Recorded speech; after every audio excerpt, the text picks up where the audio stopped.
Hello and welcome to the 5 at 5. I'm your KOTA Now host, Diana Cohen, and the 5 at 5 is where we cover 5 local stories of the week at 5 o'clock. This week we are starting off on Monday, a Rapid City family found their beloved horse Junior shot and killed. Our Brad Walton went to Junior's pasture where he says multiple neighbors stopped by to share their love for the friendly horse, each of them explaining their shock and sadness that someone had taken Junior away.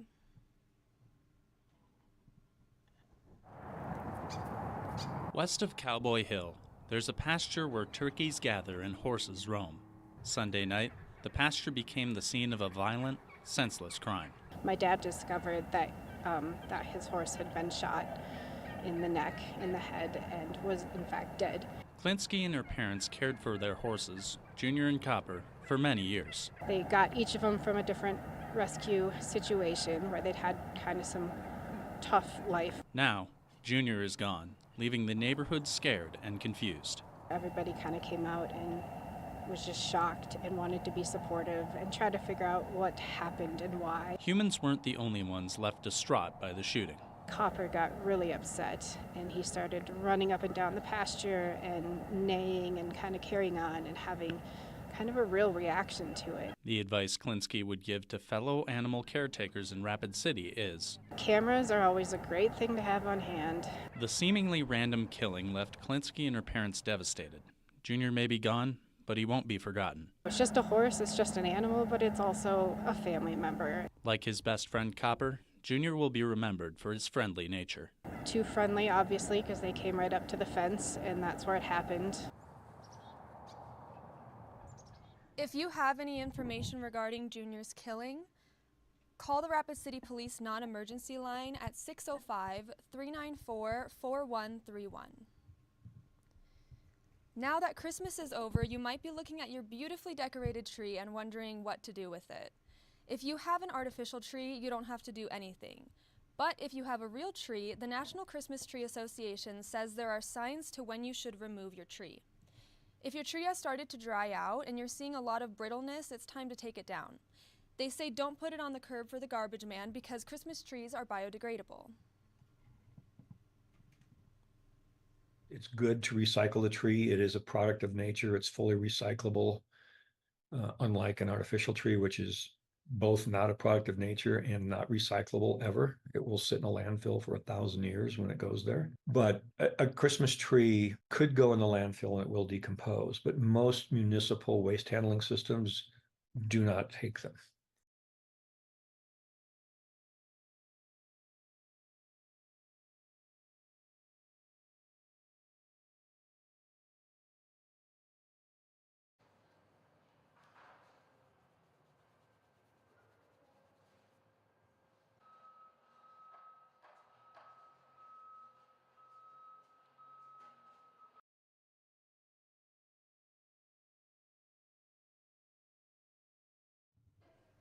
Although Christmas is over, KOTA territory is continuing to celebrate the holidays. On Thursday, the Shabbat Jewish Center of South Dakota gathered at Mount Rushmore to host a Hanukkah ceremony. Rabbi Mendel Alperowitz and others lit a menorah below the faces at sunset, continuing a 2,200-year-old Jewish tradition.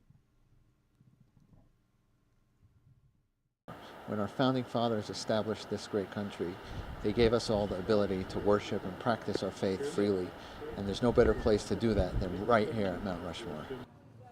According to World Population Review, South Dakota has the lowest Jewish population of the 50 states. Alperowitz spoke about the importance of bringing some of the state's Jewish population together for Hanukkah. It's very special when Jewish people can gather and celebrate their holidays, their traditions with pride out in the open. It's very meaningful for us, for those of us gathered here this evening, for Jewish people around the state, and for Jewish people around the country. On Thursday, Secretary of the U.S. Department of the Interior, Deb Haaland, signed a public land order to protect Pactola Reservoir from drilling and mining for the next 20 years. The U.S. Department of the Interior oversees and protects the nation's natural resources and cultural heritage. After a U.S. Forest Service request in March 2023, the Public Land Order 7956 was signed to establish protections for 20,510 acres of water and land in the Pactola Reservoir Rapid Creek watershed. The order also prevents leasing the land for the next 2 decades. As part of the process, there was a 90-day period for public comment. 2 tribal meetings were also held. Dr. Lilius Jarding says the reservoir provides clean water to Rapid City and Ellsworth Air Force Base.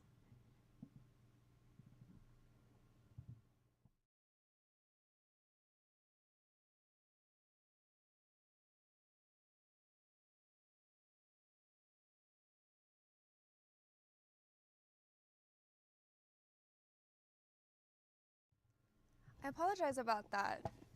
We shall hear what she had to say. She says what Secretary Holland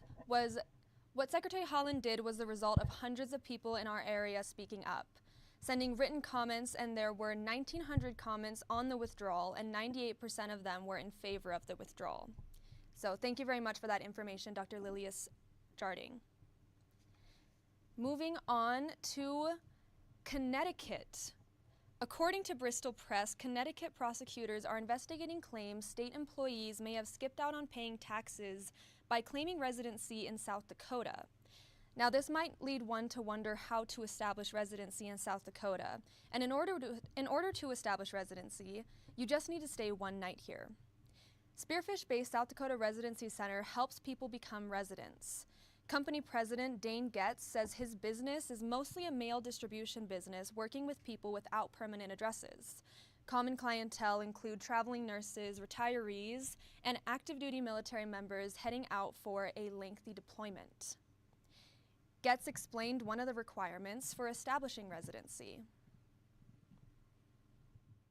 One of the things that they're required to sign is a residency affidavit, which essentially is saying they are becoming South Dakota residents and are not a resident of any other state. If you are a permanent traveler hoping to become a South Dakota resident, you can do so by staying at the Spearfish KOA campground 8 miles from the Wyoming border. Afterwards, you can head down the street and purchase a mailbox at the South Dakota Residency Center, which is also one of the requirements for becoming a resident. That concludes today's 5 at 5, where we cover 5 local stories of the week at 5 o'clock. I'm your KOTA Now host, Diana Cohen. Thank you for joining me. And if you would like to hear more about these stories, visit our website, kotatv.com. And don't forget to tune in to our 6 o'clock broadcast at 5 p.m. today, where we will tell you about the news of today. Thank you very much and have a wonderful night.